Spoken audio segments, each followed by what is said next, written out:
Hello friends, welcome back in this class. हम study कर रहे थे क्लास 11 की physics second part chapter number 9 हम कंप्लीट कर चुके हैं, जो हमारा था मैकेनिकल प्रॉपर्टीज ऑफ सॉलिड। और आज जो है हमारा इस वीडियो में जो लेक्चर है, ये नया चैप्टर शुरू होता है हमारा chapter number 10, NCERT chapter number 10 mechanical properties of fluid. Fluid मतलब तरल पदार्थों के यांत्रिक गुण। देखिए, तरल पदार्थ क्या है, इससे पहले हम ठोस पढ़ चुके हैं। ठोस को हमने पहले भी डिफाइन किया था कि वो पदार्थ जिनके अणु आपस में अंतर आणविक एक स्ट्रॉन्ग, एक बहुत ही मजबूत अंतर आणविक बल के साथ में बंधे हुए होते हैं, उन पदार्थों को हम ठोस कहते हैं। ओके, अब वे पदार्थ जिनके बीच का अंतर आणविक बल ठोसों से कम होता है, वे पदार्थ जिनके बीच में अंतर आणविक बल ठोस पदार्थों के अंतर आणविक बल से कम होता है, वे पदार्थ हमारे फ्लूइड कहलाते हैं, तरल कहलाते हैं। अर्थात दूसरे शब्दों में हम ये भी कह सकते हैं कि वे पदार्थ जिनमें बहने का गुण पाया जाता हो, फैलने का गुण पाया जाता हो, उन पदार्थों को हम तरल कहते हैं। ओके, जिनकी कोई निश्चित आकृति नहीं होती है, वे पदार्थ हमारे तरल कहलाते हैं। तो जो द्रव होता है हमारा और जो गैस होती है हमारी, लिक्विड और गैस जो होती है, वो तरल कहलाते हैं। इनमें बहने का, फैलने का गुण पाया जाता है, तो इसलिए ये फ्लूइड कहलाता है। तो अब हमें जो है इस चैप्टर में बेसिकली फ्लूइड, द्रव के बारे में हम स्टडी करेंगे, गैस के बारे में हम इससे अगले चैप्टर में स्टडी करेंगे। तो पहले हम ठोस कर चुके हैं, द्रव के बारे में करेंगे और फिर उसके बाद करेंगे गैस के बारे में।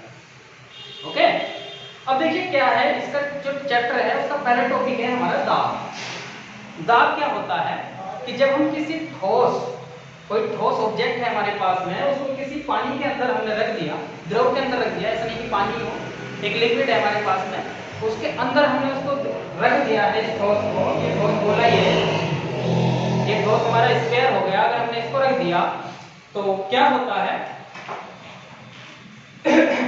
तो ये जो पार्टिकल्स हैं, जो कण हैं लिक्विड के, ये इसकी सरफेस पर जो स्पर्श सरफेस है, जो टच कर रहे हैं जिसको ये कण, उस सरफेस पर ये अभिलंबवत एक बल लगाते हैं। कैसा बल लगाते हैं? अभिलंबवत। अब ये अभिलंबवत क्यों लगाते हैं? देखिए, हमने जो यहाँ पर द्रव को माना गया है, जल को माना गया है, वो जो जल है हमारा, वो शांत जल है। शांत का मतलब है कि उसके कण आपस में उथल पुथल नहीं कर रहे, वो चल नहीं रहे, वो ठहरे हुए हैं। ठीक है, और यदि वो चल नहीं रहे हैं, ठहरे हुए हैं, तो वो जो सरफेस के ऊपर बल लगाएंगे वो हमेशा अभिलंब, परपेंडिकुलर। जैसे ये सरफेस है तो ऐसा फोर्स लगाएंगे, अगर सरफेस ऐसे घूमती है तो ऐसा फोर्स लगाएंगे। तो हमेशा कैसा बल लगाते हैं? अभिलंब बल लगाते हैं। तो यहाँ पर जरा दिखाया भी गया है, इस सरफेस के ऊपर परपेंडिकुलर फोर्स, यहाँ पे परपेंडिकुलर, यहाँ पे परपेंडिकुलर, यहाँ पे ऐसे परपेंडिकुलर, नीचे से परपेंडिकुलर, इधर से परपेंडिकुलर, यहाँ से। तो ये चारों तरफ से जो ये द्रव की, ये जल के कण हैं, ये द्रव के कण हैं, इसके ऊपर कैसा फोर्स लगा रहे हैं? अभिलंब। तो दाब की जो परिकल्पना है हमारी, जो दाब को डिफाइन किया जाता है, वो यही से किया जाता है कि ये जो हमारा, अगर ये स्फीयर है तो इसका जो वक्र पृष्ठ होगा वो तो बहुत सारा होगा। तो एकांक पृष्ठीय क्षेत्रफल पर, एकांक पृष्ठीय मतलब पृष्ठीय क्षेत्रफल का मान जो है वो एकांक होना चाहिए। देखिए, एकांक में बड़ी समस्या है कि एकांक क्या होता है। एकांक का मतलब है कि 1 मीटर स्क्वायर हो, 1 सेंटीमीटर स्क्वायर हो, 1 mm स्क्वायर हो, एकांक होनी चाहिए आपकी यूनिट। ठीक है, यूनिट वैल्यूज होनी चाहिए आपकी क्षेत्रफल की। तो एकांक क्षेत्रफल पर ये जितना फोर्स अप्लाइड करते हैं, ये जो पार्टिकल्स हैं, ये यहाँ पे इसके लिए डिफाइन हो रहा है, इन पार्टिकल्स के लिए, बाकी सभी के लिए दाब यही है। ये इसी तरह से डिफाइन होगा कि एकांक क्षेत्रफल पर जितना दाब, जितना बल लग रहा है, एकांक क्षेत्रफल पर जितना बल आरोपित होता है, अभिलंबवत होना चाहिए। अभिलंबवत जितना बल आरोपित होता है, उस बल का जो मान है वो दाब के नाम से जाना जाता है। वो किसके नाम से जाना जाता है भाई? दाब के नाम से। ओके, तो एकांक क्षेत्रफल पर ये द्रव के कण, जल के कण, इस पृष्ठीय क्षेत्रफल पर, जो संपर्क वाला पृष्ठीय क्षेत्रफल है, उस पर जितना बल लगाते हैं, उस बल का मान दाब कहलाता है। ओके, दाब को P से प्रदर्शित करते हैं। P को प्रेशर, क्योंकि दाब को इंग्लिश में क्या कहते हैं? प्रेशर। तो इसलिए दाब को किससे निरूपित करेंगे हम? दाब को P से निरूपित करेंगे। ओके, क्लियर हो गया? तो दाब की जो परिभाषा है वो आपको ऐसी बताई गई है कि एकांक क्षेत्रफल पर, एकांक क्षेत्रफल पर किसी पृष्ठ के अभिलंब लगने वाले बल को दाब कहते हैं। इसे P से प्रदर्शित करते हैं। अगर मैं कह दूं कि किसी पृष्ठीय क्षेत्रफल, कोई हमारी वस्तु है उसका पृष्ठीय क्षेत्रफल A हो, कितना हो पृष्ठीय क्षेत्रफल? पृष्ठीय क्षेत्रफल एकांक होकर के A है, तथा लगने वाला जो अभिलंबवत बल है, परपेंडिकुलर अभिलंबवत बल F है, तब जो हमारा दाब होगा, दाब P, वो बराबर हो जाएगा हमारा बल बटे क्षेत्रफल। बल बटे क्षेत्रफल। बल क्या होना चाहिए? ये परपेंडिकुलर होना चाहिए। ठीक है, कैसा होना चाहिए? परपेंडिकुलर। ओके, अब बल कितना मान करके चले, हम अगर फॉर्मूला बनाना चाहते हैं, बल कितना लग रहा है? F। किस पृष्ठ पर लग रहा है? A पृष्ठ पर F बल लग रहा है, तो वहां पर प्रेशर कैसे डिफाइन होगा? F/A। यूनिट क्या हो जाएगी? मात्रक न्यूटन बटे मीटर स्क्वायर। F का न्यूटन, एरिया का मीटर स्क्वायर। ओके, रीमिय सूत्र निकालेंगे। रीमिय सूत्र मतलब इसका मूल मात्रकों के रूप में रिप्रेजेंटेशन कैसा होगा? मूल जो हमारी राशि होती है उसमें किस प्रकार किस मूल राशि पर निर्भर करेगा दाब, तो वो रीमिय सूत्र से पता चलता है हमारा। तो देखिए न्यूटन का जो न्यूटन मतलब बल का रीमिय सूत्र होता है mnt-2 और मीटर स्क्वायर का होता है L स्क्वायर। इसको ऊपर लेकर के जाएंगे तो ये हो जाएगा mlt-2 L की पावर -2, ये +1 ये -2, तो क्या हो जाएगी फाइनल हमारी m L की घात -1 t की घात -। ये हो गया हमारा दाब का रीमिय सूत्र। ओके, तो ये हमारी दाब जो भौतिक राशि थी उसकी परिभाषा हो गई है, फॉर्मूला हो गया P = F/A, मात्रक हो गया न्यूटन बटे मीटर स्क्वायर, रीमिय सूत्र हो गया है m L की घात -1 t की घात -2। ओके, चलिए अब मात्रक की बात आ जाती है। जो मात्रक है न्यूटन मीटर स्क्वायर, दाब के जो है इससे अलग भी कुछ अन्य मात्रक भी होते हैं, अब उनकी बात कर लेते हैं। तो newton meter square MKS system हो गया इसका, एसआई सिस्टम में भी यही हो गया है। एमकेएस में और थोड़ा बोल करके लिख सकते थे किलोग्राम मीटर पर सेकंड स्क्वायर से। तो देखिए अन्य मात्रक दाब के होते हैं। पहले नंबर पर आ जाता है हमारा पास्कल। क्या मात्रक होता है? पास्कल। इसे ऐसे रिप्रेजेंट करेंगे पीए से। तो जो पास्कल होता है, पास्कल, वो 1 पास्कल बराबर होता है 1 न्यूटन बटे मीटर स्क्वायर। ठीक है, तो न्यूटन बटे मीटर स्क्वायर को दूसरी टर्म में हम पास्कल भी कह सकते हैं। जो हमने मात्रक वहां पे लिखा हुआ था कि P बराबर F/A न्यूटन बटे मीटर स्क्वायर, तो हम कह सकते थे P बराबर F/A पास्कल। तो पास्कल न्यूटन मीटर स्क्वायर जो है इक्वल है, तो हम दूसरा मात्रक क्या लगा सकते हैं? पास्कल लगा सकते हैं।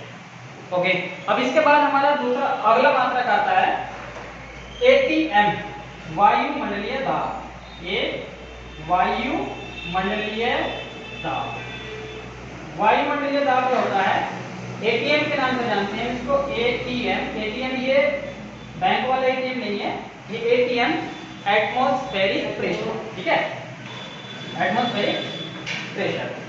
तो एटीएम 1 एटीएम की जो वैल्यू होती है, अब ये आपस में इनमें रिलेशन भी चाहिए कि अगर वायुमंडलीय दाब की इसका मात्रक है तो वो न्यूटन मीटर स्क्वायर के या पास्कल के कितने के बराबर होता है? तो वो बराबर होता है हमारा 1.013 into 10⁵ पास्कल। कितना होता है? 1.013 into 10⁵ पास्कल। ठीक है, एक मात्रक होता है इसका बार, और एक बार जो है वो कितने पास्कल के बराबर होता है भैया? वो होता है 10⁵ पास्कल को एक बार बोलते हैं। ये बार भी इसका मात्रक है प्रेशर का। एक होता है टॉर्क, टॉर्क की टर्म में भी हम इसको मेजर कर लेते हैं। जो टॉर्क होता है वो होता है 133 पास्कल को के बराबर को जो है एक टॉर्क कहते हैं। तो ये हो गए हमारे दाब के अन्य अलग अलग मात्रक। न्यूटन बटे मीटर स्क्वायर की दाब का ही मात्रक है हमारा, और पास्कल भी, पास्कल और न्यूटन मीटर स्क्वायर एक ही हैं।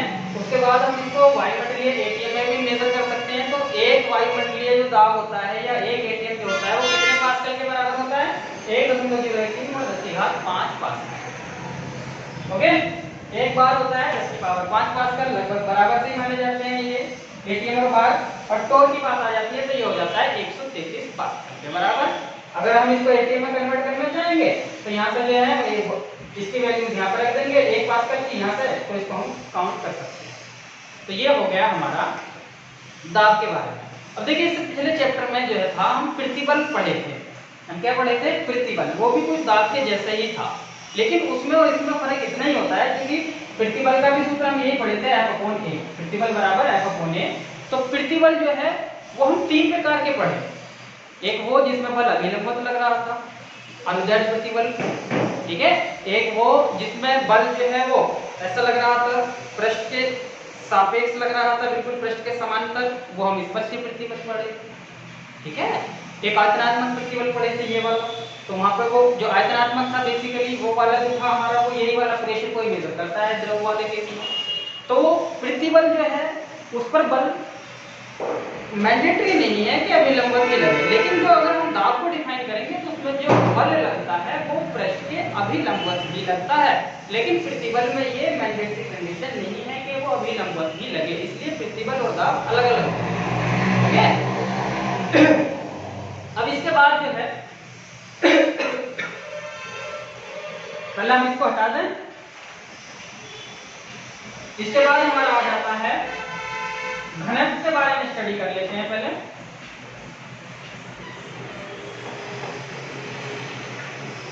इसके बारे में स्टडी कर लें, घनत्व के बारे में। देखिए हम तरलों का अध्ययन कर रहे हैं तो उसमें जो है थोड़ा ध्यान से पढ़ेंगे। देखिए घनत्व पढ़ ले पहले हम। घनत्व क्या होता है? घनत्व तो कहते हैं डेंसिटी। डेंसिटी देखिए घनत्व क्या है कि किसी भी पदार्थ का जब आप घनत्व निकालें, किसी वस्तु को, कोई वस्तु जो है वो पदार्थ की बनी हुई है, तो किसी वस्तु के एकांक आयतन में जितना पदार्थ की मात्रा होती है, किसी वस्तु के एकांक आयतन में जितने पदार्थ की मात्रा होती है, उस मात्रा को उस वस्तु का घनत्व कहते हैं। उस मात्रा को उस वस्तु का क्या कहते हैं? घनत्व कहते हैं। और इसको हम रो से प्रदर्शित करते हैं। घनत्व को हम कैसे प्रदर्शित करते हैं? रो से। सपोज करें कि वस्तु हमारे पास में है, उसका द्रव्यमान m है और उसका जो आयतन है वो v है, कैपिटल V। तो एकांक आयतन के लिए अगर हम निकालने की कोशिश कर रहे थे तो वहां पे जो एकांक बना था कि आयतन का मान आप 1 कर दें तो जितना द्रव्यमान एकांक आयतन में होगा वो घनत्व होगा। तो अगर आयतन एकांक नहीं है, आयतन की वैल्यू v है और जो हमारा द्रव्यमान है उसका मान m है, तो तब हमारा घनत्व रिप्रेजेंट होता है मास पर वॉल्यूम, अर्थात द्रव्यमान बटे आयतन। द्रव्यमान बटे आयतन ऐसे लिख सकते हैं इसको, द्रव्यमान बटे आयतन। द्रव्यमान और आयतन का जो अनुपात है वो घनत्व को रिप्रेजेंट करता है। तो फॉर्मूला क्या आ गया? रो बराबर m/v। रो क्या है? घनत्व, m क्या है? द्रव्यमान, v क्या है? आयतन। मात्रक बनाएंगे घनत्व का, किलोग्राम बटे मीटर की घात 3। किलोग्राम बटे मीटर की घात 3, क्योंकि आयतन का मात्रक जो है वो मीटर क्यूब हो गया और द्रव्यमान का हो गया किलोग्राम। v में सूत्र बनाएं तो v में सूत्र हो जाएगा किलोग्राम का m, मीटर क्यूब का l क्यूब, ऊपर लेकर के जाएंगे तो क्या बन जाएगा? m l की पावर -3। ये बन गया इसका v में सूत्र। ओके, वहां पर लाइन पर इस प्रकार से डिफाइन करता है जो हमारा घनत्व है। अब आगे बढ़े, ये हमारा घनत्व हो गया। अब देखिए अगला जो टॉपिक है हमारा वो द्रव स्तंभ के कारण किसी बिंदु पर दाब का मान ज्ञात करना। द्रव स्तंभ के कारण किसी बिंदु पर, द्रव स्तंभ के कारण किसी बिंदु पर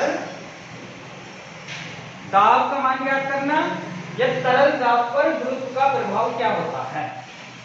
कहने का मतलब ये है कि कोई बर्तन है मेरे पास, बेलनाकार बर्तन है, इसके आधार का क्षेत्रफल ये है, इसमें हमने जल भर दिया, सपोज करें क्या भर दिया है भैया?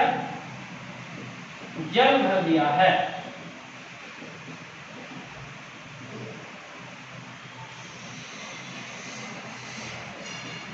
ये क्या है? मेरे पास पात्र है, बर्तन है, और कृति कैसी है उसकी? बेलनाकार है। कैसी है बेटा? बेलनाकार है। इसका जो आधार का क्षेत्रफल है वो कितना है? a है। ये जल है, ये हमारा जल है। ये कोई और अन्य द्रव है तो इसका अपना घनत्व होगा। तो इसका जो घनत्व है, जो अंदर द्रव भरा हुआ है, द्रव है, द्रव का जो घनत्व है, द्रव का घनत्व कितना है, रो है, तथा जो द्रव्यमान है, द्रव्यमान स्मॉल m है, ठीक है। और इस बर्तन की जो ये हमारा बेलनाकार बर्तन है, ये कितनी हाइट तक भरा हुआ है पानी, इस बेलनाकार बर्तन में h हाइट तक भरा हुआ है, और बर्तन के जो आधार का क्षेत्रफल है वो e है। अब वो द्रव स्तंभ के कारण दाब क्या है, मसला ये क्या है, इसमें ये मसला ये है, अब वो हमसे ये कहता है कि जितने पार्टिकल्स हैं ये शांत हैं, ये गति में नहीं है, यहाँ पर कितने ये पार्टिकल है, इसका कितना दाब होगा, इसका कितना होगा, इसका कितना होगा, इसका इसका इसका जो पार्टिकल ऊपर नीचे है उनका कितना होगा, जो एक लाइन पर एक लेयर पर आ रहे हैं उनका कितना होगा। तो हमें ये बताना है कि अगर हम कहीं पर द्रव भरा हुआ है या जल भरा हुआ है तो किसी एक पर्टिकुलर बिंदु पर उसका दाब कितना होगा, उसका दाब कितना होगा। ये बाहर की ये लेयर है, इस पर कितना दाब होगा, तो ये ज्ञात करना है। ओके, ये हमें क्या करना है बेटा, ज्ञात करना है कि अगर किसी जल को, द्रव को किसी बर्तन के अंदर रख दिया तो किसी एक निश्चित ऊंचाई पर, यहाँ से यहाँ तक की लेंथ कितनी है, जैसे मैं बोलने लगूं कि इसकी तली पर ही कितना दाब लगा रहा पूरे का पूरे द्रव, जैसे बर्तन की तली पर पूरा का पानी दाब, पूरे का पूरा का पूरा जो जल है वो भरा हुआ है, तो बर्तन की तली पर कुछ ना कुछ तो दाब लगा ही रहा होगा भाई, तो वो कितना दाब लग रहा है, ठीक है। तो हम इसको ऐसे ही कैलकुलेट करते हैं, तो ये सभी के लिए वैलिड हो जाएगा कि किसी भी बर्तन में कितनी हाइट तक आपने पानी भरा है, तो आप दाब कैलकुलेट कर सकते हैं इस फॉर्मूले से जो आप ड्राइव होगा, ठीक।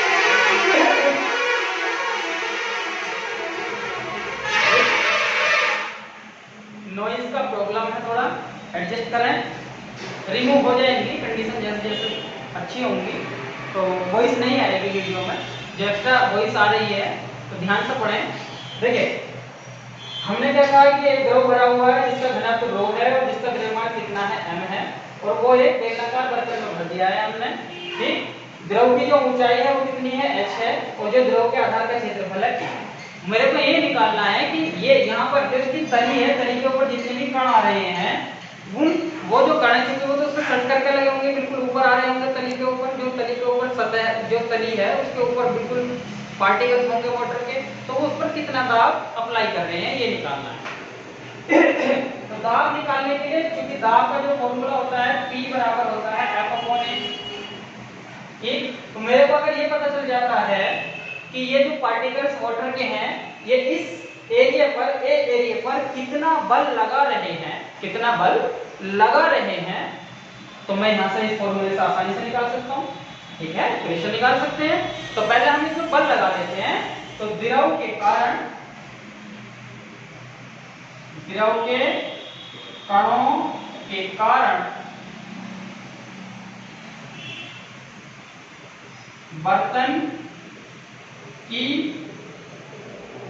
तली पर लगने वाला बल, अभिलंबवत बल लगाएंगे, ये सारे क्यों लगाएंगे अभिलंबवत बल, क्योंकि ये शांत अवस्था में है, ये गति अवस्था में नहीं है, तो सारे के सारे कैसे लगाएंगे, ऊपर से नीचे को बल लगाएंगे, और वो बल कौन सा होगा, वो बल होगा ग्रेविटेशनल बल।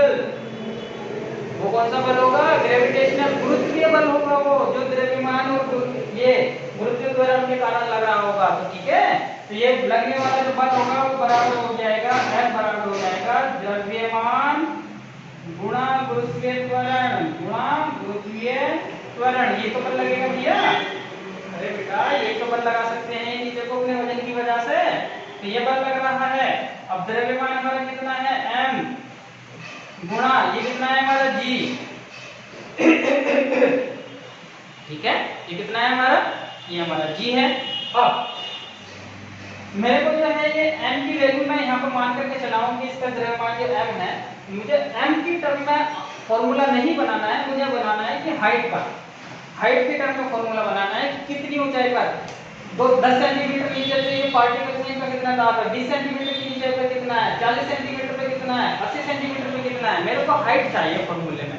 तो हाइट लाने के लिए हम क्या कर सकते हैं, यहाँ पे जो ये मास आया है इसको रिप्लेस करना पड़ेगा, इसको क्या करना पड़ेगा, रिप्लेस करने के लिए, क्योंकि हम जानते हैं इस द्रव या इस जल का जो घनत्व होगा वो होगा m/v के बराबर, द्रव्यमान बटे आयतन, इस बर्तन का आयतन, जितना बर्तन का आयतन होगा उतना ही द्रव का आयतन होगा, तो द्रव्यमान बटे आयतन, द्रव का द्रव्यमान बटे द्रव का आयतन द्रव के घनत्व के बराबर होगा।